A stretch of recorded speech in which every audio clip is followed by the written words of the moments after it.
The following is an exclusive presentation of Optimum. We're your TV, phone, and internet company. Autumn in the Hudson Valley, what a great time of year. And what if we had an incline railway hauling us up to the top of Mount Beacon? That's the topic of our program. Stay right here on Optimum.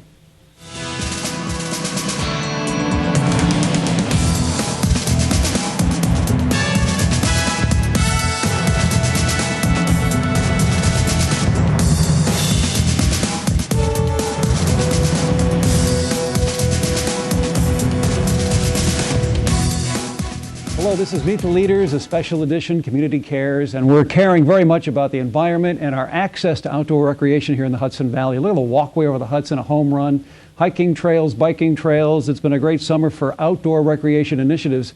There's a major one underway that would make Mount Beacon and all those trails up on top of that entire beautiful state park region accessible to many more people, and that's what we want to talk about here with the president of the Incline Restoration Society for the Incline Railway and Assemblyman Frank Skartados. So we have Michael Colarusso, the president of the organization. Great to have you here. And Frank, who worked on the walkway back when that got going, and now you're back championing another project. So it's great to have both of you here. Michael, the Incline Railway Restoration Society, this is what got you so involved in this personally? Because you've been on this for a while now. I have. I got involved myself in 2009. The organization is a full decade older than that, Kerry, but when I moved to Beacon after retiring from the military, I was looking for a way to give back to my community. And I had the ability to do that now because I wasn't going to be living like a gypsy anymore, moving from post to post or place to place. And I looked around Beacon and I thought, where could I really become involved and have it really get, the biggest bang for the buck out of my volunteer time? And I looked at the Mount Beacon Incline Railway, the history of it, its potential cultural benefit, its cultural, economic, heritage benefits. I mean, there's just so many things that it hits on so many different levels that would be great for the community, and it just got my attention and interest. And of course, Frank represents the city of Beacon in the state assembly, and of course big chunks of the Hudson Valley as well, including the Newburgh side of the river, which looks up at the mountain, and of course parts of southern Ulster. Frank, what's your involvement in the Incline effort? Why are you tied to this so closely? Yeah, well, first of all, as a state legislator, I think my priority and job one continues to be economic development and job creation. And I think this is one of those projects that will do just that. This is our strategy. As you mentioned with the walkway, the success of the walkway, I was at the right place at the right time, secured $8 million, and of course it's also my bill that transfers responsibility to state parks as well as the Bridge Authority. But to me, I look at my district as one holistic kind of a unit, and this is just a part of, the Incline Rail will be a part of my greater strategy in creating destination points for people to come and visit and spend their money. I think this will be a major part of my strategy. So the walkway, with its many appeals as well as plans, that includes, for example, the elevator, the Washington project, the Highland Park, and the gondolas project to bring people onto the walkway. All of these things will definitely lift our local economy to the next plateau, and so will the Incline Rail. So my objective then is to identify places, help rebuild, repurpose, and create the destination points that are necessary for our community to move forward. Of course, the other job that I have is to ensure that we have some funding to go along with it. And obviously nothing ever happens in Albany without legislation, so I put myself at the right committees, for example, transportation, tourism, economic development, small businesses. So all of these things combined gives me the ability to work with dedicated people like Mike and the Historic Society. And by the way, I'm so grateful for what they are doing. Their dedication, their commitment, their tenacity is the reason why I'm behind it, and I believe strongly in what they are doing. We're going to talk more about that going forward. We also have a terrific video that really gives everyone a good look at why this is just a wonderful asset to the community when we get it all put together. We're going to continue right here on Meet the Leaders Community Cares on Optimum. Don't go away. We'll be right back.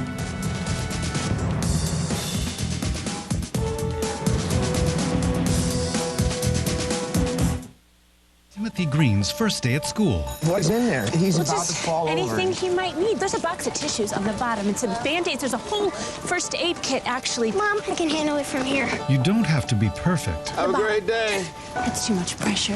Have the day you have. to be a perfect parent. There are two people in the world who want you more than anything. They'll make some mistakes, but they will love you more than you can ever imagine. There are thousands of children in foster care who will take you just as you are. Know what? What? Since I got adopted, I've learned a lot about these humans. I know. I mean, check out these two. It's Flirt City over here. Yeah, I noticed that. It looks like my human is definitely into your human. Oh, look! I think she's getting his number. Nice. Your human's got some sweet moves. Takes after his dog. Oh, look, they're doing that thing where they put their arms around each other. She kicked up a leg. It's like in the movies. That's awesome. Looks like we're going to be hanging out a little bit more.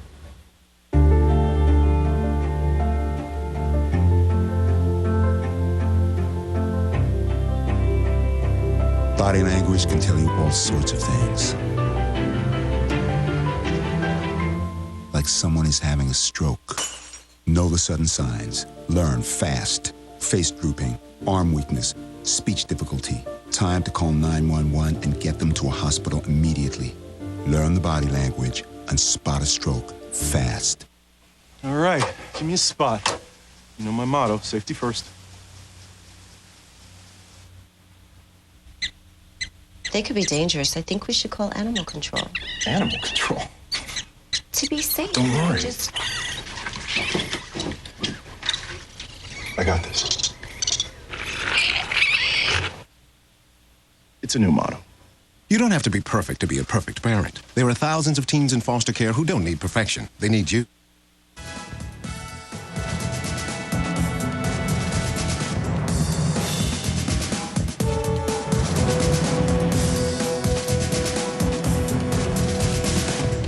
And we're back. Meet the Leaders, Community Cares. I am your host, Gary Donovan, with Assemblyman Frank Skartados and Michael Colarusso of the Incline Restoration Society. Michael, you've put together quite a video presentation. We're going to take a look at that. Why a video? Well, the video is called Excelsior, Kerry, and it's called that because a lot of folks aren't aware that Mount Beacon is the very mountain that adorns New York's Great Seal. Excelsior means ever upward, of course, and that's what we imagine for Mount Beacon, a conveyance that gets people of all abilities to the summit of Mount Beacon where they can look out on some of the greatest view corridors. The natural scenery is just breathtaking up there. And we wanted to put together something that answers the why question that many people may have. What's the history of the site? Why is it important to honor that history? What are the implications for the future of doing something like this? And so pictures are worth many more words, and so we thought we'd put together a film that explains to folks what it is we're trying to do. Okay, well, let's take a look right now. The Excelsior. Here we go.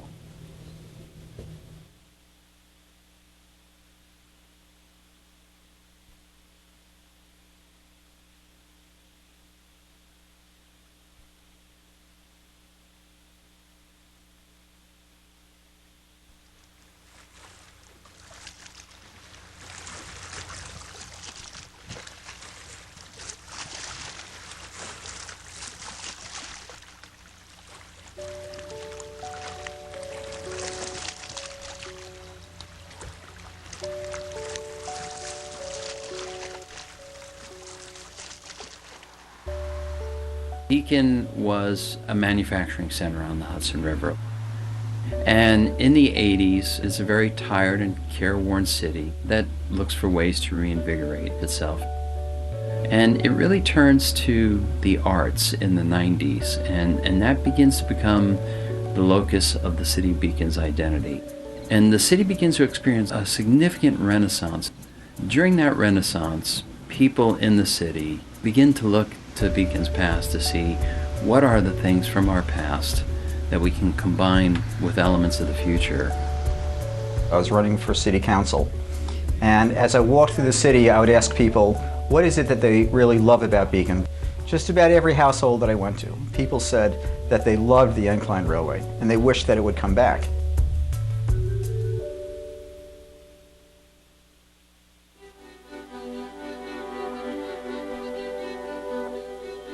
The Incline Railway was an unparalleled success when it opened up in 1902. It was 2,200 feet long, and it rose to 1,540 feet above sea level. It was an affordable attraction. People would take steamships up from New York City, spend the day in the Hudson Valley, and the pinnacle of that experience would be to go up to the top of Mount Beacon. It's such an important part of Beacon. It's our history, it's our scenery, it's even our city seal. So it's really Mount Beacon and the Incline, our beacon. Through the 30s and into the 40s, leisure attractions like the Mount Beacon Incline Railway really see a decrease in ridership. By the 1970s, it's in poor shape due to poor maintenance, poor land management. A series of track fires had caused the owners to always have to reinvest in reconstruction. So all of these things kind of intersected to lead to a steady decline of ridership. Most funiculars that were built in the United States, in the Northeast, in the Mid-Atlantic states, they end up becoming ruins. My name is Christy. I will be your hike leader today. We'll be climbing about 1,500 feet in 1 mile, so it's pretty steep. We have a park that's been created by the Scenic Hudson Land Trust. What we would like to do by restoring the Incline Railway is take this great park and turn it into a world-class nature park. And we're not talking about an amusement park. We're talking about a place where people can go that's quiet and contemplative, that's connected to thousands of contiguous acres of New York State parkland and to thousands of other acres that have been preserved by the Scenic Hudson Land Trust. Mount Beacon at the summit, looking south and north, you see the Hudson Valley like you've never seen it before. The view from the top is incredible. You know, you can't see forever, but almost. Getting people out of their cars and communing with nature is going to be a tremendous benefit. And this incline, I think, will help provide that, giving people access to that view. On a clear day, I've seen New York City. The ride itself is going to be more than people could ever expect. I rode the railway probably when I was about 10 years old, and it was electrifying as you came down that steep incline and you looked over the whole Hudson Valley. If you're a family with small children, instead of this being a 4-hour trek, you can ride to the top of the mountain in 4.5 minutes with your youngsters, show them nature, show them the Hudson River. If this incline gets restored, it'll give people with disabilities a chance to go up to the top of the summit and see the most beautiful landscape views in the world. Making it accessible to everybody and not just the people who can hike, I think is a really important part.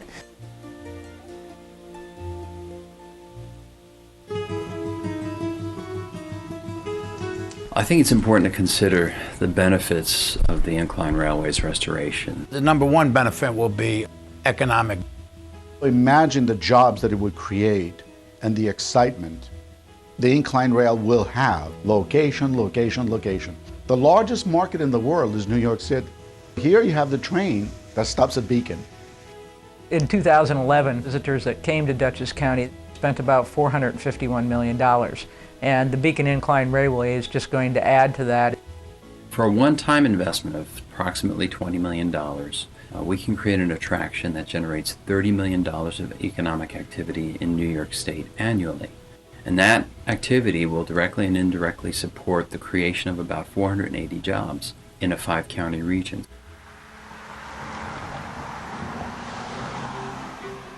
Got to be sustainable and historic, light on the land, and remember, Nature Park. That's the purpose of the property, not Disney World.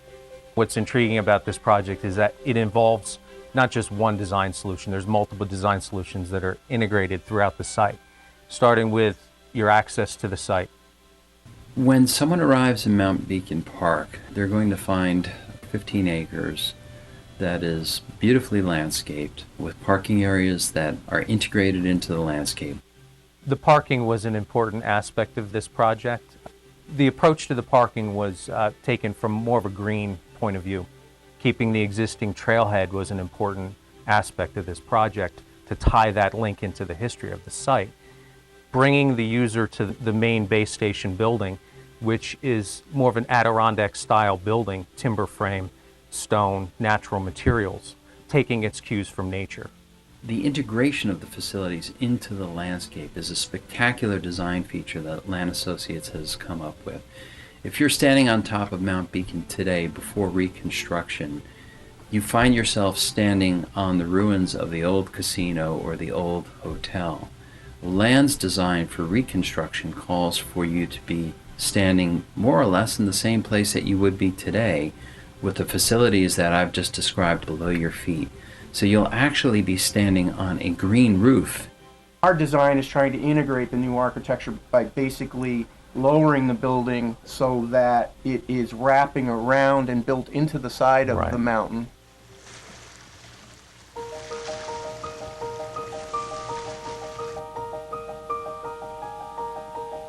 This is a regional asset. It's a tourist destination, and for the first time in a long time, we're really seeing agencies and various municipalities come together to try to promote things that are just good for the people in the community. I would like to urge everybody to be part of this and help us bring back the Incline Railway.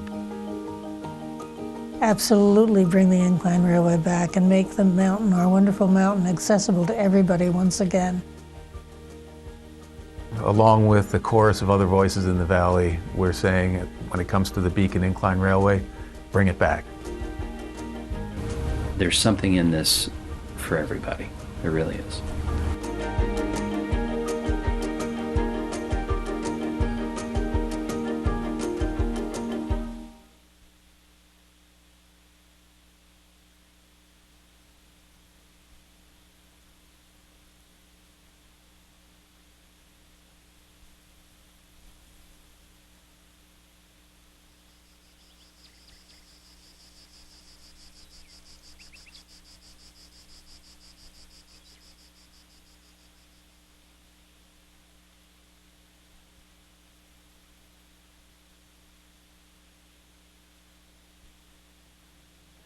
Excelsior, right? I mean, and that's a wonderful title for it. It also, it stopped me because Excelsior, now why did they call it that? And of course you explained it was right off the state seal. Now, gentlemen, you both know I live right on the river and look over at that incline location from the Orange County side, and it's just amazing to sit through this video and just see all the different directional view sheds, to see the different scenes you can see. It's just amazing. Beautiful, beautiful piece of work. Well, thank you. I mean, that's something that, as we worked with our architects, we were very, very sensitive to. It's not just what the experience is like on the property, but the view corridors looking toward the property from several different aspects throughout the Hudson Valley. We want this to be something that is a good neighbor to the community, so we don't want it to be an eyesore. Right, no, it's very sustainable, lots of green, and but the actual video itself, I mean, you made the point, a picture does support some impressions, because if you haven't been up there, or you've been up there and it was a hazy day, okay, it's fun. We hiked up, it was a little hazy, we could see up to the Mid-Hudson Bridge and down, you know, it was a great day. But obviously the videographers here caught some spectacular clear weather. They did. Great weather. Brian McDonald of Timeline Productions in Newburgh worked with us to produce this film. He did a fantastic job, real professional, and we really appreciated the work that he did on this. Yeah. Now, one of the things, the film makes a great point about accessibility, Frank. There are plenty of folks, and I get it, little kids, okay, but there are also a number of folks, either they're coming back from the Middle East, they've served their country, or they've had a medical issue, and they don't want to stop enjoying the great outdoors and cultural tourism. So the accessibility component here is really important, isn't it? Absolutely. I mean, this is one of the major attractions about this project, and the reason why I'm so excited, because everyone will have an opportunity to see the views that are unparalleled of the majesty of the Hudson River. And as one who climbed Mount Beacon, I've experienced that firsthand, and it was indeed, I was in awe. Now, nothing ever happens without legislation or money, so... well, that's what we're going to talk. We're going to go right to money next. Frank, I love you because you're right. Let's get to it. And we're going to do that right after this break. We'll talk about the funding initiatives and how we're going to try and get this thing off the ground further. This is Meet the Leaders Community Cares. We'll be right back. Stay tuned.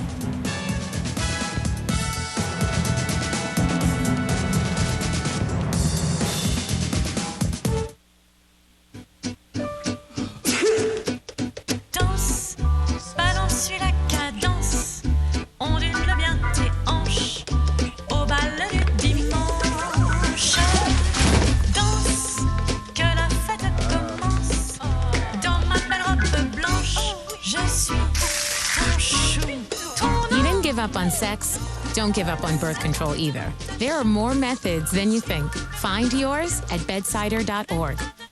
So, I got this new family, and I don't know what it is about this one, but she can't seem to put down that toy all day long. Tap, tap, tap, tap. Oh, and she even talks to it. She talks to that more than she talks to him. What's up, bro? Nice shirt. Who's she talking to? Her mom? She talks to her mom a lot.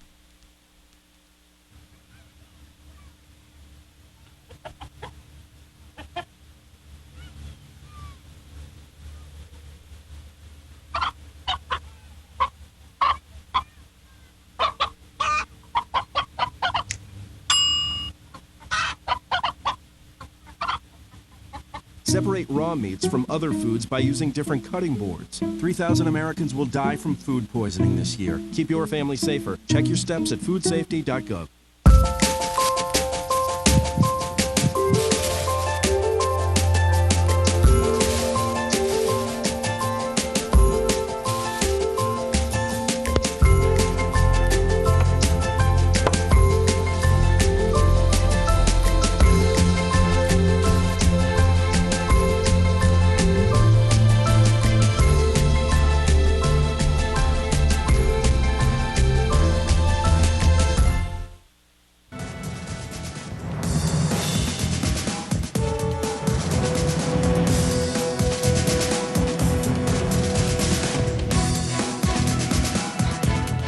Continue talking about the Beacon Incline Railway Restoration Society and fundraising efforts now. We saw in the video about a $20 million project. Frank, how do we get this thing started at the state level?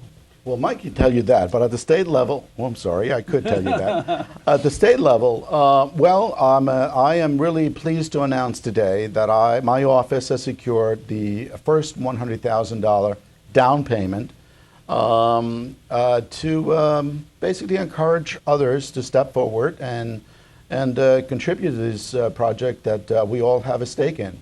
In addition, we are working with Parks, Recreation, and Historic Preservation and the Scenic Hudson that currently owns the property so that we can have the state take over that property, purchase the property from Scenic Hudson, and so that we can move the project forward with the state people. And that's a major undertaking in and of itself. Yes. Absolutely. And how many acres are we talking in the potential Well, the park, readjustment? The park in its current incarnation carries 234 acres, and that would be if, or when I should say, when we get to the point in time where it's been purchased by New York State Parks, that would be integrated into the contiguous Hudson Highlands State Park that abuts the property. So you would basically have here in Southern Dutchess, on Interstate 84, on Route 90, on the Metro-North line, a front door, if you will, to give people of all abilities access to the Hudson Highlands State Park. Which has been rated as some of the top trails in the nation, and this past weekend, gorgeous weather, and there were a lot of folks up enjoying those trails. Absolutely. Thousands of people up in the mountains this past weekend. Again, let's get back to $100,000 is a great start, by the way, Frank. That's you've got to be pleased with that. We're very pleased and very appreciative that the Assemblyman's got the vision to support us. As an organization, you know, we're about 16 years old, and not unlike the Walkway Over the Hudson, that was a small nonprofit, a grassroots organization that existed for many years before it really began to pick up some momentum. And I think that we're in that place right now where they were in about 2007, 2008, I think is where we're at. We've received over the life of our organization about $130,000 in donations. Many of those come from our members. We have about 350 members of the organization. The Dyson Foundation has been very generous with us in the past as we've worked to do all the administrative work that's necessary for a capital project of this scope. Studies, analyses, planning. Some of the things that we saw in the video obviously have some thought and analysis behind them. And so that kind of work has to be done, and we can continue to get this project shovel ready so that when the larger dollars are there, we can begin. One of the, and I think when it comes to a major fundraising capital campaign, I think job creation here in New York State, given where we are in the economy, will be a major component of that project. We want to build this project because it's a great cultural and historic and outdoor recreation asset, but we're also talking jobs, Frank. Absolutely. As you know, the Hudson Valley area has lost much of its manufacturing. So the emphasis right now has been on tourism and destination points to bring the people that perhaps do not have the money to go on long vacations. So what we do is we focus on what is known as staycations. So a person from New York City can take the train up to Beacon, spend a day or two, going up Mount Beacon or staying at the local hotel, the local restaurants, and so on. This is how we create jobs. They're not direct jobs, they may be indirect jobs. As you know, the Walkway, for example, has created 300 jobs, but you can identify them because, why? Because, well, the local restaurant added an additional dishwasher or a cook or, the gas station and so on. So these are the things that we are focusing on, I think, not just as a local community, but statewide. As you know, the governor has been promoting upstate New York tremendously. I'm very grateful for what he's doing. And that's what we are doing locally. Yeah, he was up whitewater rafting in the Adirondacks. He was out in grape country recently. He was out at Watkins Glen for a race, doing those kinds of things that says his administration is active and engaged in creating that great New York tourism that we all kind of take for granted, letting more people know about it and get involved in it. Yeah, it's really important. How would someone who wants to get involved now, we've whetted their appetite a bit here, Michael, how do they follow up? Kerry, the easiest way for anyone to follow up is to visit inclinerailway.org. There's links there for volunteering, for donating, for becoming a member if you want to give to us on an annual basis at whatever amount that you're comfortable with giving. It's all appreciated. It's all 100% tax deductible.